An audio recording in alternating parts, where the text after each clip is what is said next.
What's up, everybody? Welcome back to Team Fish Knuckles YouTube channel. Now, today, there's going to be two videos that we're posting, and this past weekend there was two big regionals that happened. The first one we're going to talk about is Birmingham in the United Kingdom. Don't be confused, not Birmingham, Alabama. It was over there in England.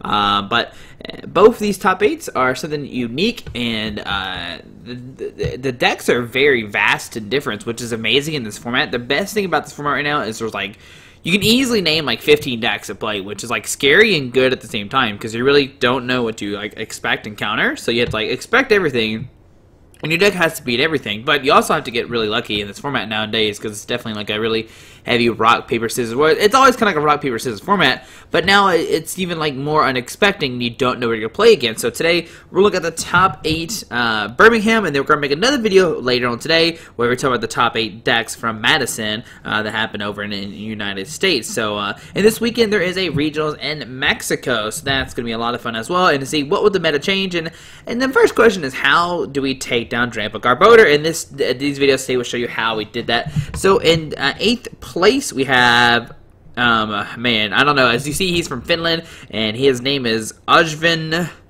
Svendvud. I don't know how to say the name, but you're gonna see he's playing a straight Darkrai deck. Nothing too crazy. I mean, the crazy thing is that he's playing Darkrai, but it does have some new friends. So we're gonna zoom in here. Hopefully you'll be able to see this all. But he has 4 Darkrai, the Dark Pulse. He's got 2 Tapu Lele, 2 Yveltal with the Oblivion. And for those who don't know, I'm not currently at my house, so that's why we're using this this way to use it and view it. So I apologize for that, but hopefully it still turns out well. But we see 4 Sycamore, 3 Lysander, and only 2 VS Seeker. So kind of going light on the items so that we can beat Drampa Garbodor. But one of the reasons why Darkrai did see like a decline is because of the new Field Blower that get rid of EXP shares on Darkrai's. But now you're going to see this Darkrai deck is playing 4 EXP shares to help counter that, and 4 Choice Band to help do that additional damage, which is really great. We see 4 Altar of the Moon, so you get the free treat, and of course 4 Max Elixirs. So yeah, the deck is a little bit slow. It does take a while to get set up for Darkrai's, but with Sudowoodo you can now be like you could be Raichu, and you could be Mega Rayquaza, and with Jirachi, you can actually get rid of those energies off Drampa and slow down Drampa Garbodor. So congratulations to Ojvin. I'm not sure if that's how you say his name. I am trying my best though. And in 8th place, we're going to see a Ninetales deck. Now it's funny because the week before I actually talked about how I think Ninetales is going to do well this weekend, and it did come out somewhat true. We see Ninetales did make it a place in 7th place by Toby Wildner. Once again, I apologize if I say your name wrong. But as we'll see, the list is very close to what we posted the other day. Now, there is some interesting text here. We see a 4-3 Ninetales. Of course, you know, the Ninetales can do 160, if I remember correctly. But you discard 2 energies off it, so you can discard a DC, and that counts for it. I can't remember if Ninetales is 160. I think it is. Don't quote me on that, though. I'm pretty sure it's 160, and it's got that snipe attack for 50? 50? Yeah, 50? I think it's, I'm pretty sure it's 50. Maybe it's not 50. I think it is 50 though. Yeah, it's 50 because when you put down a Trubbish with the Team Magma Secret Base, they take 20 damage, and then you can snipe for knockout, which is really good.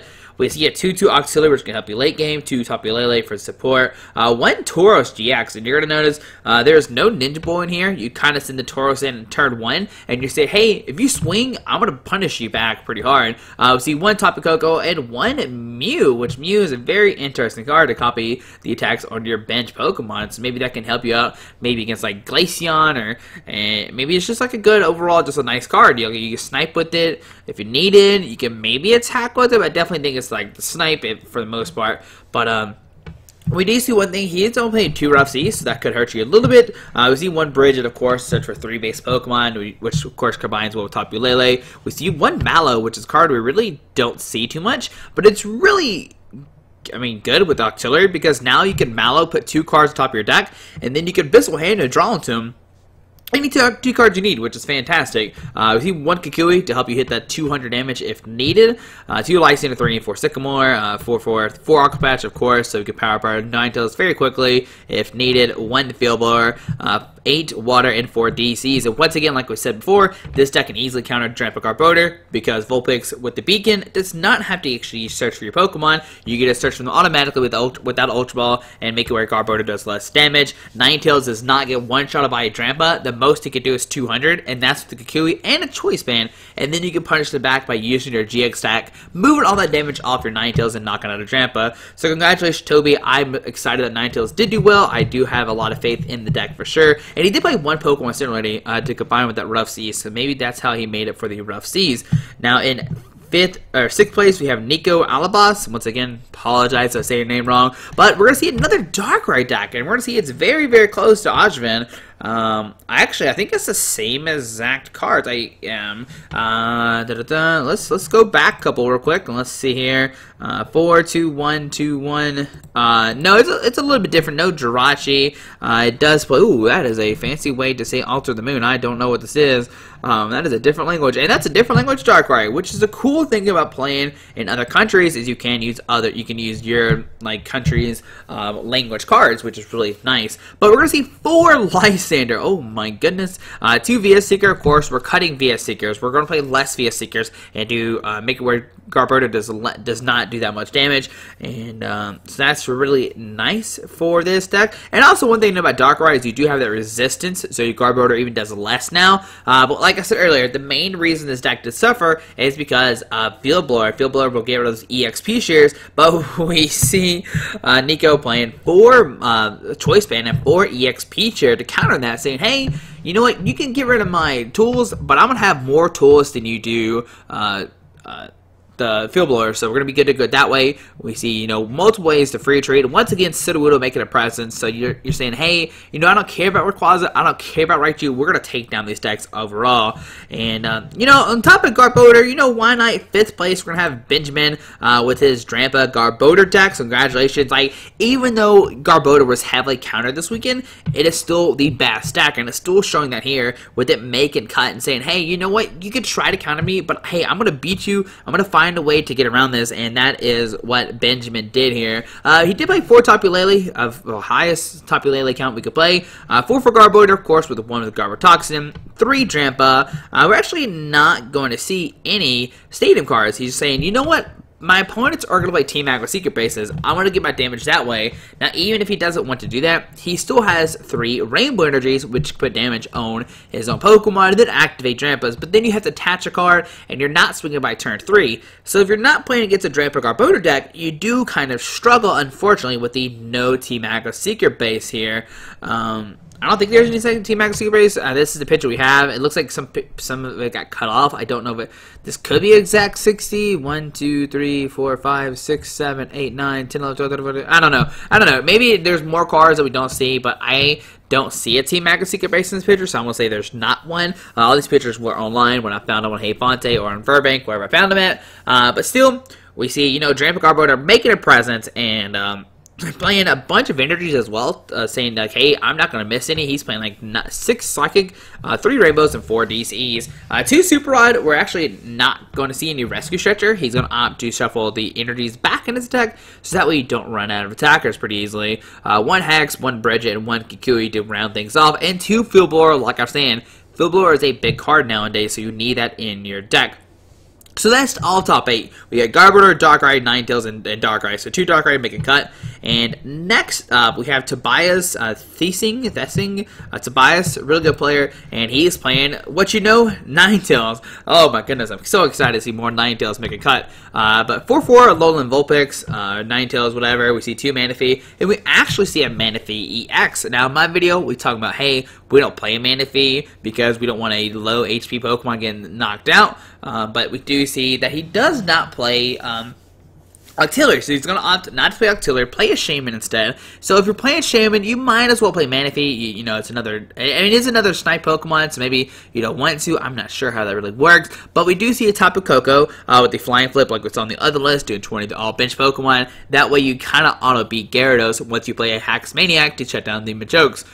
So 4 Sycamore, 4 N. We only see 3 VS Seeker, once again trying to beat those Garbodor decks. And we do see 4 Rough Seas in this list, while the other one we only saw 2. 3 Choice Band, 1 Field Blower, and 3, 4, 5, 6, 7, 8, 9 Water, 4 DCE. Just once again, a really good matchup against not Darkrai Garbodor, but a Drampa Garbodor. And like I said, you can't get really knocked out by Drampa. It takes a couple turns for them to knock you out. And even if they do swing heavy on your Ninetales, you can easily counter that back, which is fantastic. You get snipe damage Pokemon, which is cool. And overall, you can take knockouts, which is really nice. And I'm so happy that Ninetales made 2 out of 8 spots in Birmingham, which is really amazing. Now, next up, we unfortunately do not have this list. It was Philip Emmerich playing Vigavolt Tapu Bulu. But on Monday, we did talk about Tapu Bulu and Vigavolt. So if you missed it, if you want to see a list, make sure you check out Mondays or wait till the next video and we actually have the top 8 list that I played Vigavolt Tapu Bulu. So we're going to see 2 different Tapu Bulus, one on Monday and one later on today, which is still fantastic. And next up, the deck that another deck that kind of took people by surprise, and that is going to be Quad Zoroark.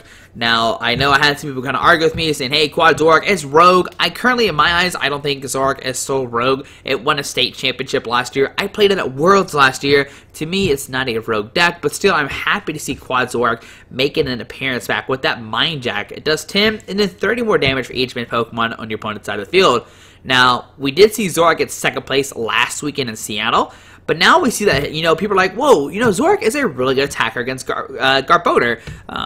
You really don't need that many energies. They can't really one-shot you. You can copy Drampa's attack with Zoroark Break if needed, which is really nice. And we're going to see that Brian is going to play his own Drampa to help knock out Pokemon. So in the early game, what you can do is you can swing a Drampa, and your opponent has to deal with Drampa. If not, Drampa's going to take a bunch of prize cards. You're good to go.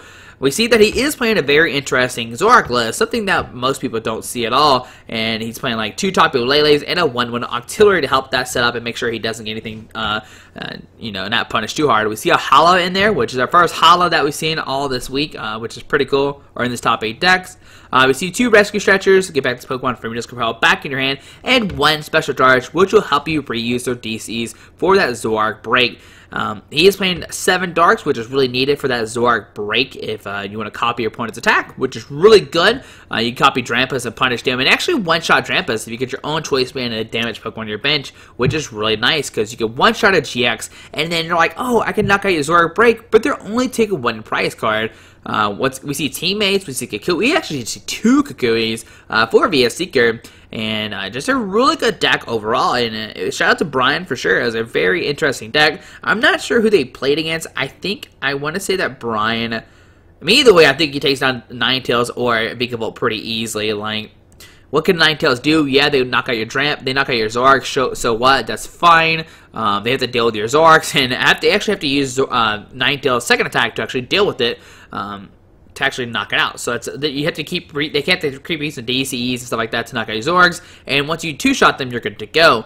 So I think Ninetales is a fine matchup. Vigavolt is an auto win. They have to bench so many Pokemon, and they're trading 2-for-1 prize cards once again, and you're good to go. So shout out to Brian for making second place. And in first place, we saw a bunch of Tapu Kokos, which was the counter Gyarados. It was everywhere. We're like, all right, Tapu Koko, it took down Gyarados, but Alex Dow is saying, hey, you know what? I'm still going to beat you with Gyarados. And you see Gyarados did get first place over in Birmingham Regionals, which is something that nobody pretty much expected.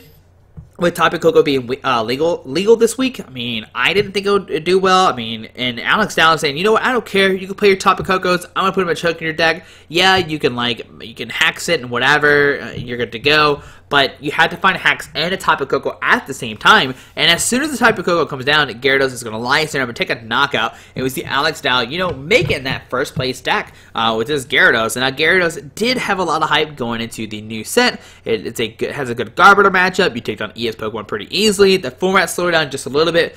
So Gyarados does hold on to friends now as well. We have Rescue Stretcher to get this Pokemon back in your hand. You usually play Buddy Buddy Rescue, but now you have Rescue Stretcher to either shuffle 3 back in your deck or put 1 in your hand like a Magikarp or a Gyarados if needed. 4 puzzle time to reuse any 2 cards in your discard pile, 1 special charge, 1 town map, 1 Kukui to do additional 20 damage, and you have choice bands now to do an additional 30. So now Gyarados can swing for a ton of damage, and Gyarados is climbing up on the radar as being one of the most underrated decks. But now you have to think, you know what? Do I have to take for Gyarados? Do I have to put a Tapu Lele in my deck and a Hax Maniac? You could say yes. Yeah, you can put a Tapu Lele in there. You play a Hax. You're good to go. You beat the Gyarados decks, but you have to draw into it, and that is a tough thing to do sometimes. You have to hit the Hex, hit the Tapu Koko, and then take a knockout. If not, if you drop that Tapu Koko, that Gyarados player is going to lighten up and take a knockout out of nowhere. So is this a return of Gyarados? I don't know. It's going to be exciting to see what happens in Regionals at Mexico Regionals is coming up. So like I said, there was Gyarados, Zoroark, Ninetales, Garbodor, Darkrai, Ninetales, Darkrai, and a Vikavolt. So 2 Ninetales, 2 Darkrai, and everything else was a 1-of, but still, the format is so diverse right now, and it's going to be interesting to see what happens. This weekend, like I said, is the Regionals. Next weekend, there is a special event over in Ohio, so that's going to be pretty cool to see our first special event in the United States, and then the next big tournament here in the States is going to be Internationals, and I'm expecting to see a lot of crazy decks. This weekend we saw like Metagross, Vikavolt, we saw Gyarados, Zoroark. There's a lot of different decks going around right now, and I'm excited to see what happens. So once again, we'll show the decks one more time. So first place was Alex Dow with his Gyarados. Second was Brian Peach with his Zoroark Break deck. Third place was Philip playing, we actually don't have Philip's list. Philip did get third place with his Vikavolt. Fourth place was Tobias playing Ninetales. We have fifth place, Benjamin playing Garbodor. Sixth is Nico playing his Darkrai deck. 7 is Toby playing Ninetales. 8 place is Ojvin playing his Speed Darkrai deck, and that is the regional championship for Birmingham. Later on today, we are going to cover the Madison Regionals, which I know a lot of people are going to care about, and they want to see, what did well in the States. We find out what did well in another country, which to me is always interesting. I love seeing how the other countries do play out, and it's something I always look into, especially with the Worlds coming around the corner, to see how do the other players from around the world play their decks. But guys, hope you enjoyed this video. Thanks for watching. Look out later today for the top 8 list from Madison. It's going to be exciting to see what happened there. There's once again a bunch of different decks in cut, which makes me so excited to see it happening right now, Pokemon. But guys, hope you enjoyed this video. Hit that subscribe button. Have a fantastic day. Alrighty, bye.